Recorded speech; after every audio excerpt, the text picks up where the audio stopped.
저는 어저께 우리 몇 명의 교역자들과 함께 결혼식에 갔다가 큰 감동을 받고 돌아왔습니다.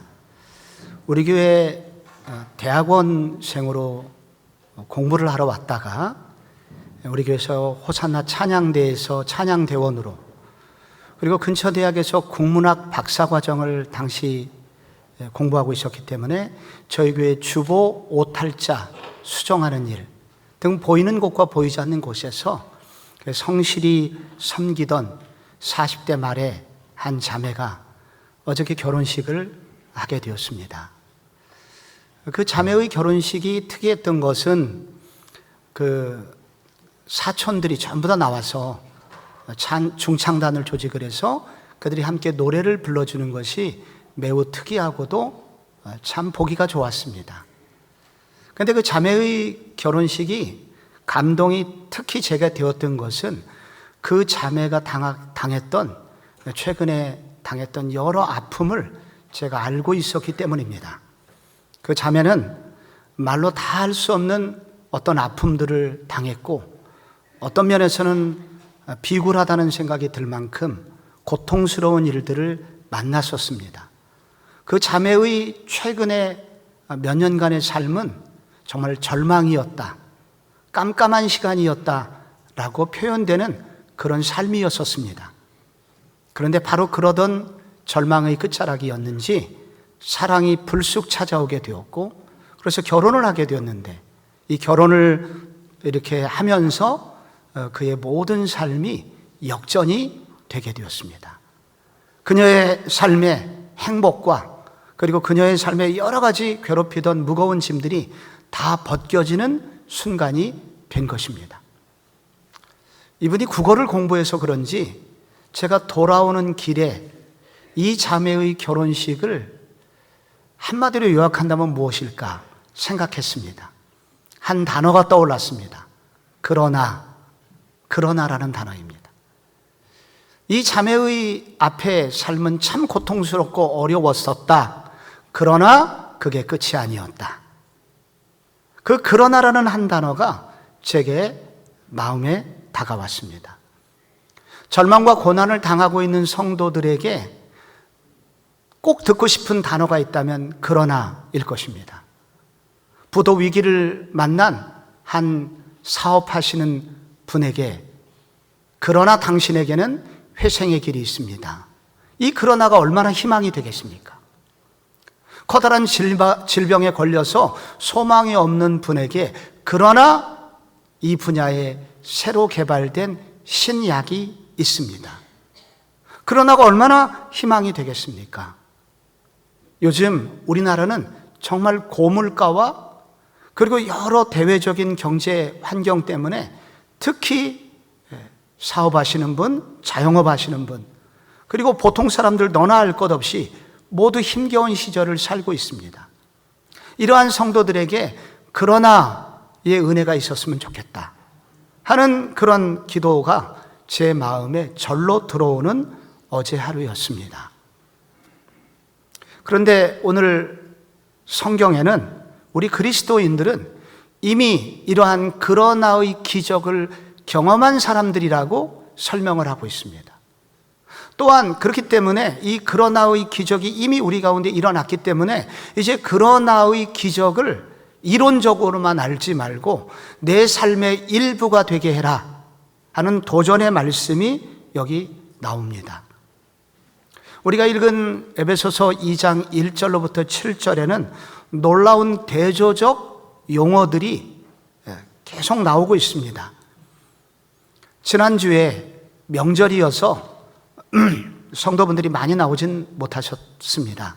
그때 2장 1절에서 3절까지 지난주 말씀을 우리들이 묵상을 했었는데요. 여기 2장 1절부터 3절에 보면 1절에 허물과 죄로 죽었던 너희라고 나옵니다. 이것은 영적으로 우리 모두 다 과거의 시체들이었다는 것을 말합니다. 그리고 2절과 3절에 세상 풍조를 따르고 공중의 권세 잡은 자 사탄인데 사탄을 따랐고 육체의 욕심을 따라 살았다. 여기 영적 조폭 3대 조폭이 나오는데 하나는 세상적 세계관, 마귀, 정욕, 이 세 가지에 붙들려서 우리는 도저히 헤어나올 수 없는 절망적인 사람들이었었다. 그게 우리 모습이었다. 이전에 이랬었다 라고 나옵니다. 그런데 오늘 6절에 갑자기 우리의 위치가 바뀝니다. 또 함께 일으키사 그리스도 예수 안에서 함께 하늘에 앉히시니, 하늘에 앉혀진 존재가 되었답니다. 여기서 하늘은 가장 영광스러운 위치입니다. 우리는 그런 절망적 상태에서 일으켜져서 하늘 높은 가장 아름답고 고상한 위치에 우리 모두 앉게 된 그런 존재였다는 것입니다. 어떻게 이런 일이 생겼던 것일까요? 어떻게 이런 일이 가능했던 것일까요? 그것은 3절과 4절 사이에 나오는 한 단어 때문입니다. 우리말 성경에는 4절에 긍휼이 풍성하신 하나님이 이렇게 시작하지만 원문에는 영어로 그러나로 시작합니다. 그러나 긍휼이 풍성하신 하나님이, 그러나 때문에 역전이 가능했던 것입니다. 완전한 대조가, 앞부분은 절망이고 소망이 없었는데 그러나의 기적이 여기 생기게 됐다고 합니다. 이런 그러나의 기적은 어떻게 오게 된 것일까요? 이런 그러나의 기적이 왜 생기게 된 것일까요? 오늘 성경에 보면 우리가 그리스도와 함께 그리스도 안에 있을 때 이런 그러나의 기적이 우리 것이 된다고 말합니다. 여기 5절과 6절을 읽어보면은 함께라는 단어가 반복이 되고 있습니다. 허물로 죽은 우리를 그리스도와 함께 살리셨고, 6절에 또 함께 일으키사 그리스도 예수 안에서 함께 하늘에 앉히시니, 함께가 몇 번 나오나요? 네, 3번 나옵니다.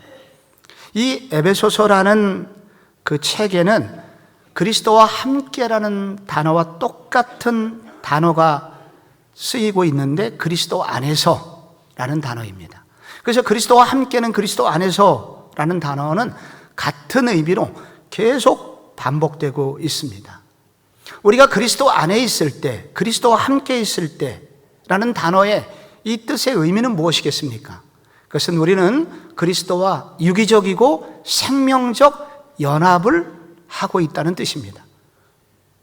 이것은 요한복음 15장 5절에 나는 포도나무여 너희는 가지니, 그렇게 표현할 때 포도나무하고 가지하고는 떨어질 수 없습니다. 떼내면 나무도 아픕니다.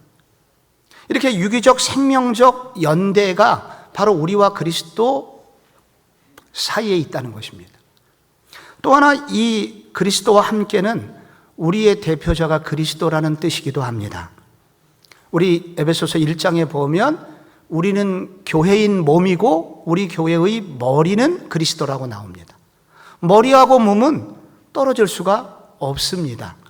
그런데 이때 중요한 것은 머리인 그리스도가 우리 몸의 대표라는 것입니다. 어저께 우리 국가대표 선수들이 야구도 이기고 축구도 이겼습니다. 우리 기뻤습니다. 우리가 대표로 보낸 것입니다. 그 대표들이 나가서 승리하니까 그 승리가 우리가 된 거죠. 그리스도의 승리는 우리의 승리가 된다는 뜻을 갖고 있는 것입니다.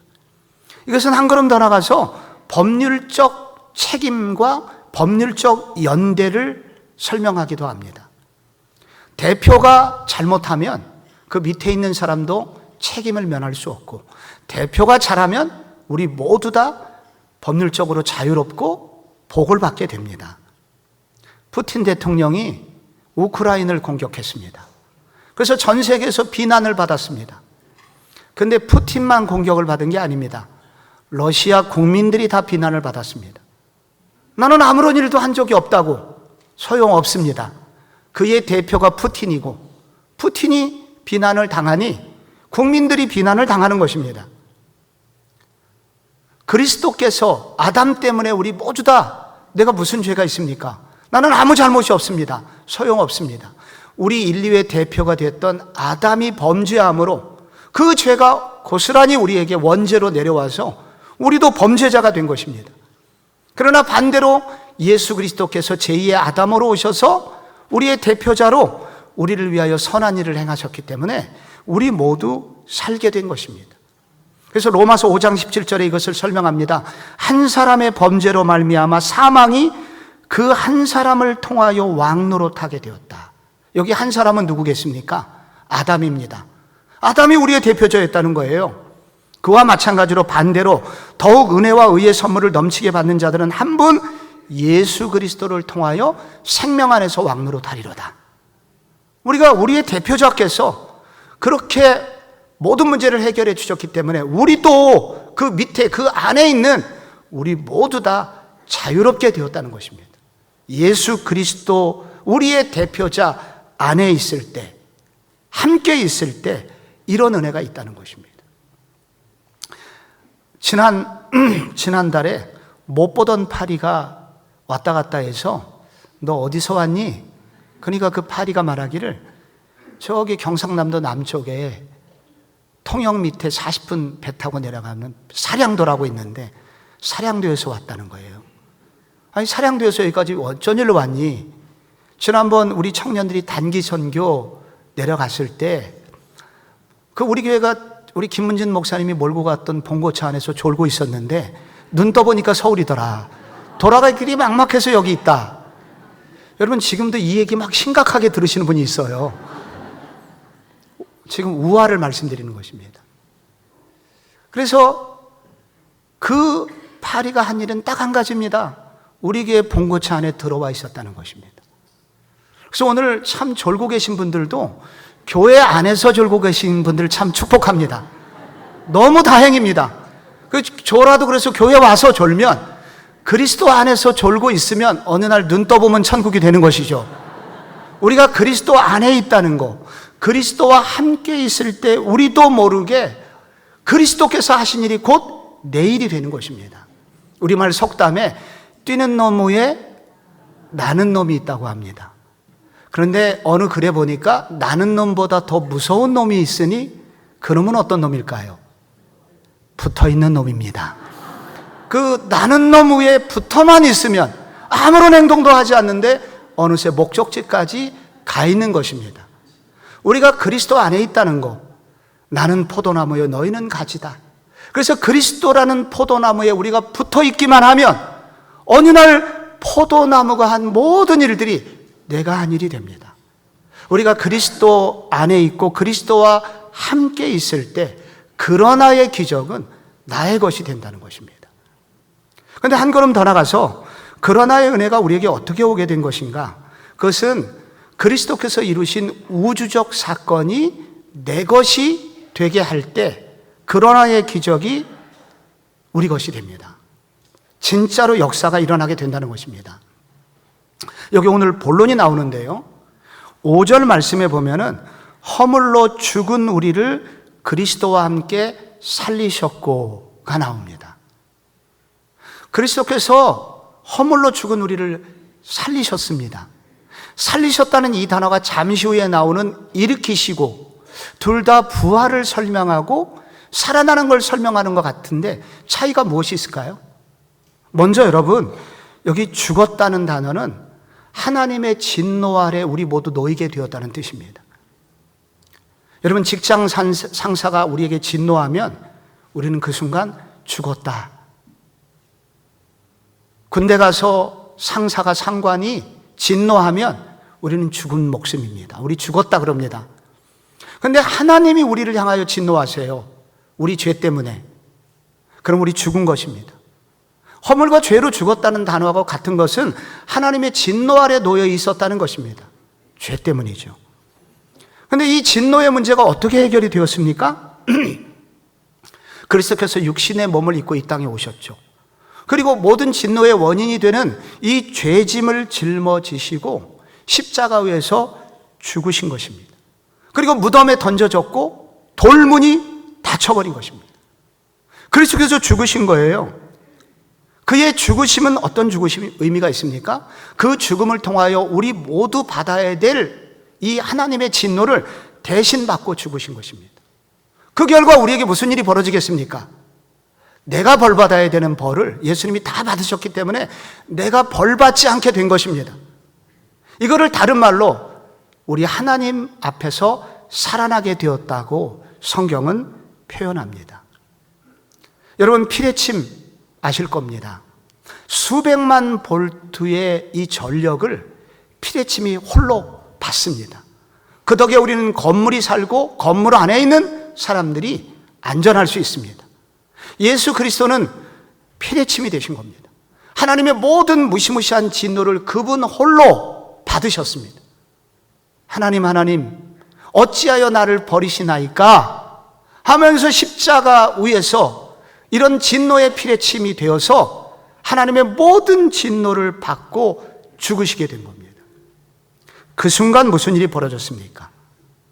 우리가 영적으로 우리가 벌 문제가 다 죄 문제가 해결되었기 때문에 하나님 안에서 살아나게 됐다는 것입니다. 그래서 여기 함께 살리시고 하는 이 단어는 그리스도의 그 죄값 청산 때문에 우리가 영적으로 살아나게 되었다는 것입니다. 로마서 8장은 말하기를 그러므로 그리스도 예수 안에 있는 자에게는 결코 정죄함이 없나니, 그래서 우리가 결코 하나님의 진노가 일어날 만한 요소가 전혀 없게 되었다는 겁니다. 그래서 로마서 8장 2절은 이어서 그리스도 예수 안에 있는 생명의 성령의 법이 죄와 사망의 법에서 나를 해방하였습니다 하면서 우리가 하나님의 진노로 다 벗어나게 됨으로써 우리가 영적으로 새로운 생명을 얻게 되었다는 것입니다. 바로 그 순간 생명이 들어오게 된 것입니다. 이거를 다른 말로 뭐라고 하냐면 생명의 영이 우리 속에 들어오셨다 표현하기도 하고, 같은 말로 거듭났다 표현하기도 하고, 중생했다 라고 하기도 합니다. 영 안에 눈을 떴다 표현하기도 합니다. 에스겔 37장에 보면 마른 뼈들이 해골의 골짜기에 마른 뼈들이 질비하게 놓여 있었습니다. 여러분, 이렇게 뼈들이 많다는 얘기는 죽은 지 오래돼서 살아날 소망이 전혀 없는 시체들을 의미합니다. 그런데 그때 선지자에게 주신 말씀을 따라서 너희 마른 뼈들아 여호와의 말씀을 들을지어다 하니까 이 뼈들이 막 일어나서 사람 형체가 되었고, 호흡이 들어가라고 두 번째 명령하니 사람이 되고 지극히 큰 군대가 되었다는 환상이 나옵니다. 그 환상이 언제 이루어졌는가? 바로 신약시대에 예수 믿는 우리 모두에게 일어난 일이 된 것입니다. 우리 모두에게 이런 일이 지금 현실화됐다는 거예요. 눈에 보이진 않지만 영적으로 우리가 예수를 믿을 때, 예수님을 받아들일 때 이렇게 마른 뼈가 살아나 군대가 되듯이 우리는 영적인 새 생명을 얻게 되었다는 것입니다. 누구 때문에? 그리스도께서 하신 일 때문에. 그래서 그리스도와 함께 우리는 죄 문제가 해결됨으로 영적으로 살아났다는 것입니다. 이게 끝이 아니죠.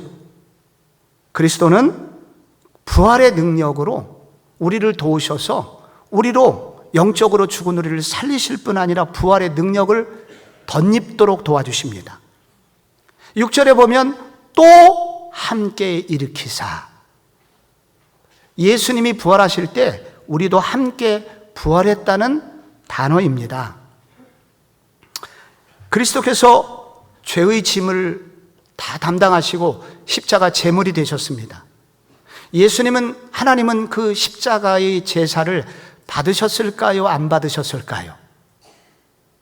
하나님이, 예수님이 우리 죄짐을 다 짊어지고 돌아가셨는데 하나님이 그래 네가 감당하고 있는 이 죄의 제사는 합당해 하면서 그 제사를 받아주셨는가 안 받아주셨는가?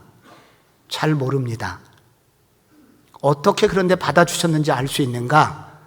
부활을 보면 알 수 있습니다. 예수님이 부활하셨다는 건 그냥 부활하신 게 아닙니다. 하나님이 그 죄의 문제를 해결하신 예수님의 제사가 의로운 제사였다고 인정을 해주신 겁니다.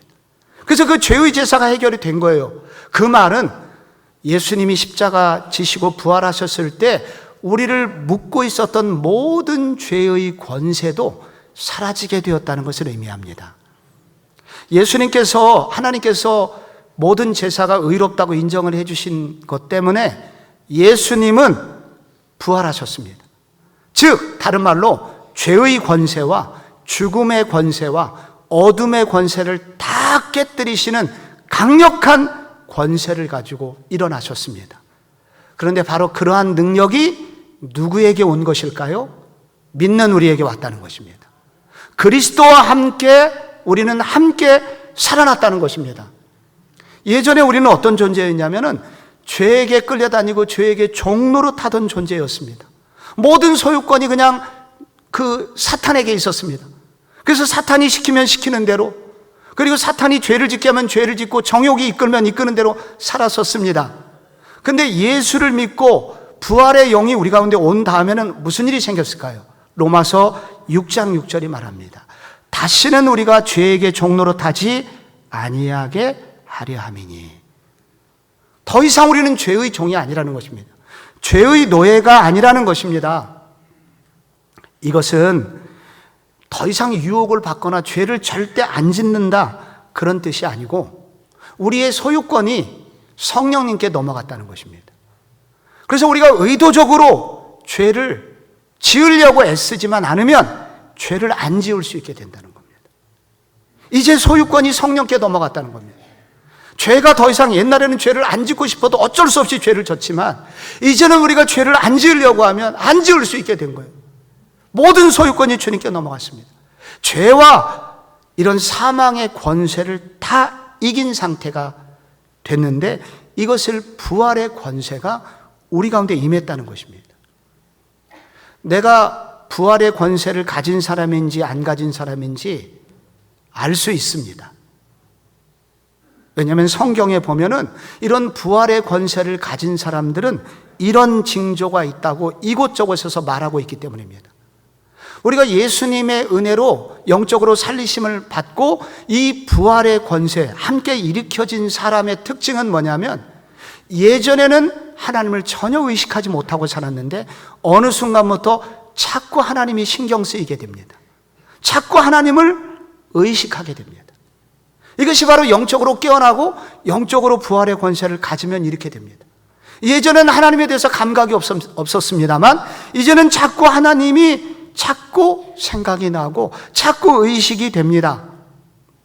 한 걸음 더 나가서 하나님을 자꾸 만나고 싶어집니다. 예전에는 하나님을 만나고 싶은 생각도 없었는데 이제는 자꾸 하나님을 만나고 싶어요. 시편 42편 쓴 기자도 동일합니다. 사슴이 시냇물을 찾아 갈급한 같이 내 영혼이 주를 찾기에 갈급하나이다. 그래서 이 예수의 생명이 들어가고 부활의 영이 있는 사람은 자꾸 하나님을 향한 갈망이 생깁니다. 또 하나, 하나님에 대해서 예민하게 됩니다. 마치 이렇게 지금 이 전자기기 앞에 있는 마이크가 여러분 잘 들리는 이유는 여기 3시간 전까지만 해도 이게 안 들렸었습니다. 아무리 소리쳐도 소용없었습니다. 근데 전원을 딱 집어넣는 순간 마이크가 작동을 하게 됩니다. 아주 예민하게 반응합니다. 우리 속에 부활의 역사가 우리 속에 들어오게 되면 예민해집니다. 그래서 내가 왜 부름을 받았을까? 나는 이 땅에 왜 사는가? 나는 하나님이 여기 왜 보내셨을까? 자꾸 예민하게 생각하게 되고 나의 미래도 주님께 맡기게 됩니다. 성경에 대해서 관심을 갖게 되고 기도하려는 소원을 갖게 되고 하나님의 뜻대로 살고자 하는 의지가 일어나게 됩니다. 여러분 속에는 부활의 영이 있는 분 같습니까? 없는 분 같습니까? 만약에 여러분 속에 지금 말씀드린 징후가 나한테 전혀 없다면 교회만 다니시는 분들일 가능성이 매우 높습니다. 그러므로 이 부분을 간구하셔야 됩니다. 그런데 우리 주님의 이 사건은 여기서 끝나지 않습니다.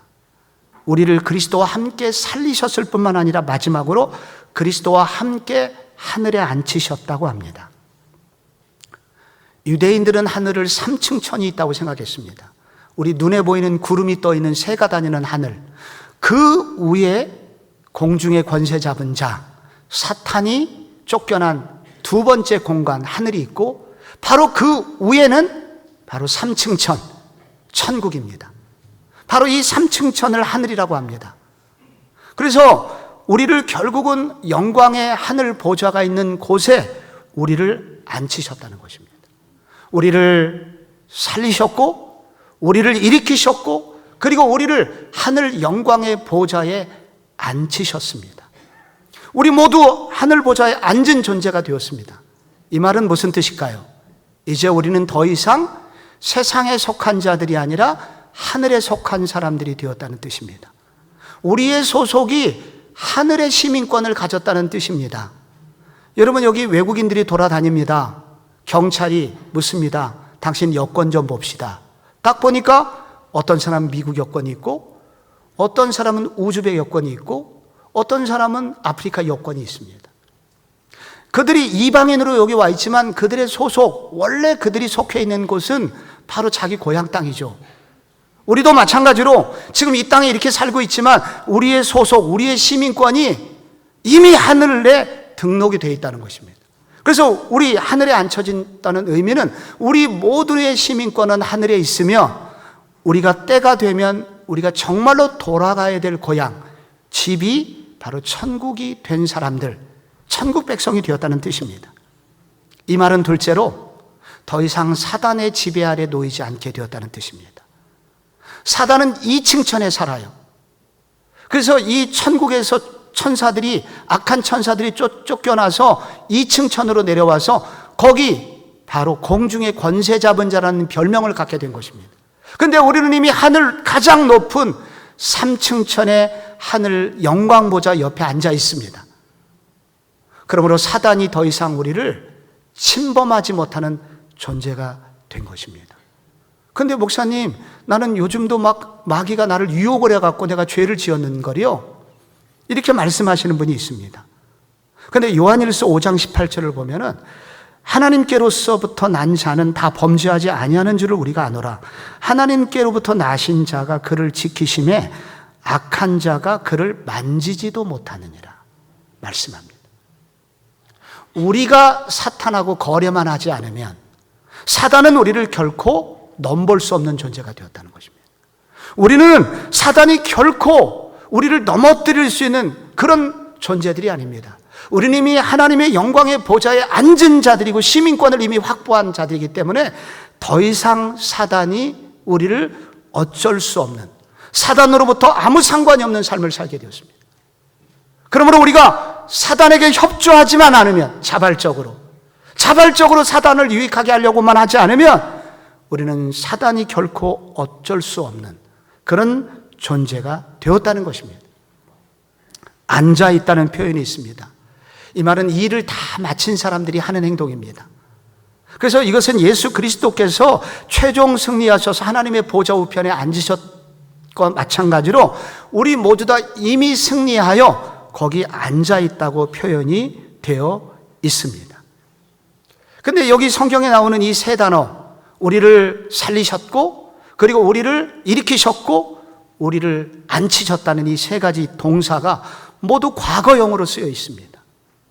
앞에 두 가지는 우리가 영적으로 살아났다는 거 이해되고, 부활했다는 거, 영적으로 부활했다는 거 이해가 되지만, 세 번째 앉히신 거는 미래적 사건 아닙니까? 아직 천국에 우리가 안 갔잖아요. 그럼에도 불구하고 앉히셨다고 과거형으로 쓰고 있습니다. 헬라어 용어로는 부정과거라고 합니다. 이 과거형으로 쓰였습니다. 왜 그럴까요? 그것은 헬라어에서 너무 확정적 미래는 과거형으로 처리합니다. 이미 된 거나 마찬가지라는 거예요. 이미 얻은 거나 마찬가지라는 거예요. 그래서 우리는 지금 현재 여기에 살고 있지만 우리는 이미 승리하여 거기에 앉아있는 존재고, 이거는 시간 문제라는 거예요. 완전히 우리는 그 나라에 이미 옮겨간 사람과 같다는 것입니다. 우리 이미 승리한 사람이라는 것입니다. 근데 왜 자꾸 흔들립니까? 왜 자꾸 넘어집니까?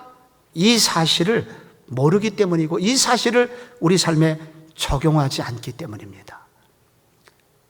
우리가 지난주에 한국하고 아시안게임에서 우즈벡하고 축구 4강전이 있었을 때입니다. 그날 제가 좀 늦게 들어갔는데 제가 텔레비전을 요약한 거를 보고 있었습니다. 하이라이트를. 근데 1대 0으로 이기고 있다가 한 골을 먹었어요. 1대 1이 됐습니다. 아이고, 질 수도 있겠다 쫄고 있는데 옆에 있는 우리 집 사람이 그럽니다. 이겼어. 저거 재방송이야. 2대 1로 이겼어. 2대 1로. 나는 지금 1대 1이라서 막 쫄고 있는데 좀 있다 보니까 정말 한 골이 또 들어갔고 2대 1로 이기더라고요. 이미 승리는 확정되었습니다. 이미 과거형으로 처리를 한 거예요. 이미 다 끝난 것이지만 마치 재방송을 보는 것처럼 우리에게 그렇게 위기도 닥치고 어려움이 당할 때 우리 마음이 약해질 수 있지만 우리의 현실, 실제는 이미 하나님께서 살리셨고 그리고 일으키셨고 하나님 보좌 우편에 앉히신 존재가 되었다는 것입니다. 제이시 라일이라는 그 청교도 목사님이 계세요. 이 목사님께서 이런 얘기를 하셨습니다. 왜 자꾸 우리는 흔들리는가? 왜 자꾸 우리는 조금 어려운 일을 만나면 자꾸 믿음이 흔들리는가? 이런 영적인 실제에도 불구하고 흔들리는 이유는 세상 원수, 죽음, 그리고 사탄, 그리고 어려운 일, 이런 일을 만날 때마다 우리의 믿음을 쇠약하게 만들기 때문이다. 그러므로 성도가 반복적으로 자주 해야 되는 일이 있는데 그것은 그리스도께서 우리에게 이뤄놓으신 영적 현실을 자꾸 묵상하고 우리가 앞으로 가야 될 천국이 분명히 있음을 믿고 그리고 그것을 소망하는 일을 자주 해야 된다. 이렇게 우리가 자꾸 이것을 우리가 찬양하고 적용하고 믿음으로 고백할 때 이것이 내 것이 될 수 있고 세상의 유혹에 넘어가지 않을 수 있다고 말씀을 준 바 있습니다. 사랑하는 성도 여러분, 그러므로 여러분도 그리스도와 함께 하신 이 하나님께서 우리에게 이루신 이 사건을 여러분의 것이 된 줄로 받아들이실 수 있기를 바랍니다. 믿으시기를 바라고 이것이 내 것이 되었구나 선포하시기를 바랍니다. 그런데 여러분, 이런 그러나의 기적을 주신 목적이 있습니다. 이 놀라운 우주적 사건, 그리스도께서 행하신 이 우주적 사건을 일으키신 궁극적 목적이 7절에 나옵니다. 그것은 하나님의 아름다우심을 선포하라 라는 의미입니다. 7절에 나오죠. 이는 그리스도 예수 안에서 우리에게 자비하심으로써 그 은혜의 지극히 풍성함을 오는 여러 세대에 나타내려 하심이라. 광고한다는 것입니다. 선포한다는 것입니다. 무엇을 선포하냐면 하나님께서 왜 우리를 살리시고 일으키시고 하나님 보좌 우편에 앉히시는 이런 아름다운 일을 행하신 것을 이렇게 성경에 기록했냐면 그 이유는 하나님 그분이 얼마나 아름다우신 분인 줄 이 세대도 알고 앞으로 오는 세대도 다 알게 하려고 광고하려고 그런 일을 행하셨다는 것입니다. 그러면 하나님의 성품은 어떤 성품을 가지고 있겠습니까? 여기 본문에 풍성하다라는 단어로 시작해서 풍성하다라는 단어로 끝납니다. 풍성하다는 것은 일시적인 풍요가 아니라 갈수록 그 풍성함이 더해지는, 부요함이 더해지는 의미가 풍성하다고 합니다.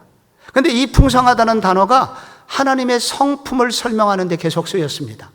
그래서 하나님의 자비가 풍성하다, 하나님의 긍휼이 풍성하다, 하나님의 사랑이 풍성하다 계속 나오고 있습니다.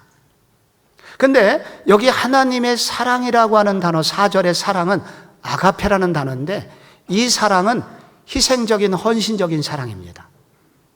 또한 여기에 나오는 자비라고 하는 단어는 5절에 긍휼이라는 단어하고 같은 의미를 갖고 있는데 긍휼은 어머니의 자궁이라는 뜻입니다. 어머니의 눈물이 배인 사랑이라는 것입니다.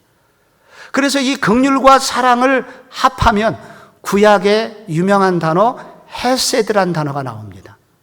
헤세드는 끝까지 책임지는 사랑입니다. 하나님의 사랑은 끝까지 책임지는 사랑입니다. 잠시 찰나적으로 사랑하는 것이 아니라 한 번 사랑한 백성을 끝까지 책임지고 사랑하신다는 그런 뜻입니다.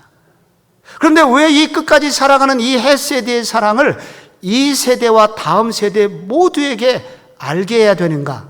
왜 이 그리스도의 구속의 사건이 바로 모든 사람들에게 알려지기를 원하는가? 그것은 사단의 거짓된 행동들 때문입니다. 사탄이 그동안 무슨 일을 했습니까? 아담과 하와를 비롯해서 우리에게 계속하고 있는 일은 무엇입니까? 하나님의 영광과 하나님의 아름다움을 훼손하는 일을 하고 있는 것입니다. 하나님은 너희를 만드셨다고 다 거짓말이야. 하나님이 너희를 사랑한다고 다 거짓말이야. 너희들은 이렇게 약한 존재고 하나님은 무능력한 존재야. 그러니까 독립해. 그런데 그리스도께서 행하신 일은 무엇입니까? 우리를 살리셨고 우리를 일으키셨고 우리를 끝까지 책임져서 하나님 보좌 우편에 반드시 갖다 놓으실 그분, 이것은 무엇을 말합니까? 사탄의 말들은 다 거짓말이야. 예수 그리스도, 그리고 예수 그리스도를 통해서 행하신 하나님의 사랑은 이런 거야. 변함없을 뿐만 아니라 풍성한 사랑이야. 가면 갈수록 더 뜨거운 사랑이고 절대로 우리를 포기하지 않는 사랑이야. 그 사랑은 이 세대뿐만 아니라 다음 세대, 오는 세대에게 다 알게 해야 돼 라고 선포하고 있는 것입니다. 그러므로 성도 여러분, 우리에게 왜 이런 구원을 주셨나요? 우리에게 예수 그리스도를 알게 하시고 우리를 끝까지 책임지시는 이 사랑을 우리에게 주신 이유가 무엇인가요? 그것은 바로 하나님 그분이 얼마나 아름다우신 분인지, 우리를 얼마나 끝없이 끝까지 책임지시고 사랑하시는 분인지를 알게 하시고 선포하려 하심을 아시고, 여러분은 그 하나님을 찬양하시고 그 하나님을 자랑하는 삶을 살아야 합니다. 부름받아 나선 이 몸, 최근에 나온 한 권의 책이 있습니다. 제 신대원 후배가 목사님, 아주 시골 교회 산간벽천에서 목회하시는 목사님께서 지으신 책입니다. 이분이 신대원 때도 개척을 해서 전도사 시절에 시골 교회를 섬기고 있었습니다. 신대원은, 저희 총신대 신대원은 용인군 양지면에 있거든요. 이분의 전도사 시절 얘기가 나옵니다. 그날은 주일 오후 사역을 다 마치고 이제 밤 9시가 되어서 학교를 가야 되는 시간이었다 시작합니다. 그런데 기름이 떨어져 가고 있었고 돈을 달라고 아내에게 말할 수 없었다는 얘기가 나옵니다. 아내는 돈이 없어서 약국까지 아이들과 함께 40분을 걸어갔다 왔다는 얘기를 얼마 전에 한 것입니다. 한 주간 애들만 데리고 홀로 산간벽천에서 머물러야 된 아내에게 돈은 더 필요하다고 여겨졌기에 가난한 전도사는 무작정 봉고차를 몰고 고속도로로 나오게 됩니다. 그런데 여주 휴게소를 얼마 두지 않고 깜빡거리기 시작했고, 그래서 무작정 여주 휴게소로 들어갑니다. 시간은 밤 11시였습니다. 더 이상 누구에게도 손을 벌릴 수 없고 전화할 용기도 생기지 않았습니다. 그래서 한없이 울었습니다. 하나님, 나를 부르셨다면 적어도 기름값은 주셔야 되는 거 아닙니까? 나를 부르셨으면, 종으로 부르셨으면 이것은 공부하러 갈 수 있는 것은 책임져 줘야 되는 것이 아닙니까? 막 울고 있는데 똑똑 누가 밖에서 두들깁니다. 웬 아줌마였습니다. 교회 봉고차에 교회 이름이 있으니까 아마 권사님이셨던 것 같아요. 전도사님이세요? 네. 뭐 하고 계시나요? 차비가 없어서 기름값이 없어서 이러고 있다고 차마 말을 못하고 피곤해서 쉬고 있다고 말했습니다. 10여 분이 지났습니다. 다시 노크 소리가 들렸고 문틈으로 봉투 한 해가 건네집니다. 여러분이 5만 원권 지폐였습니다. 눈물이 쏟아졌습니다. 그 순간 이 전도사님에게 광명한 빛이 그 속에 들어왔습니다. 아, 하나님이 알고 계시구나. 아, 하나님이 지금도 나와 동행하고 계시구나. 하나님이 책임지고 계시는구나. 그래서 그때 5만 원은 5천만 원보다도 더 큰 돈이었다고 그는 말합니다. 그날 받은 그 은혜, 나를 책임지신다는 그 사인을 받은 그 은혜 때문에 그 주간을 버텼고 그 한 달을 버텼고 1년을 버티다 보니 오늘이 되었다고 목사님은 말씀하십니다. 사랑하는 성도 여러분, 하나님은 우리를 구원만 시키시고 사라지시는 분이 아닙니다. 우리를 살리시고 우리를 일으키시는 것으로 끝내지 않고 우리가 하늘 보좌에 앉을 때까지 쉼 없이 우리와 동행하시며 우리를 책임지시는 분이십니다. 이 주님이 여러분의 주님이심을 믿으시기를 바랍니다. 이 주님과 동행하시는 한 주간이 되어서 그러나의 기적이 여러분의 삶에도 일어나기를 소원합니다.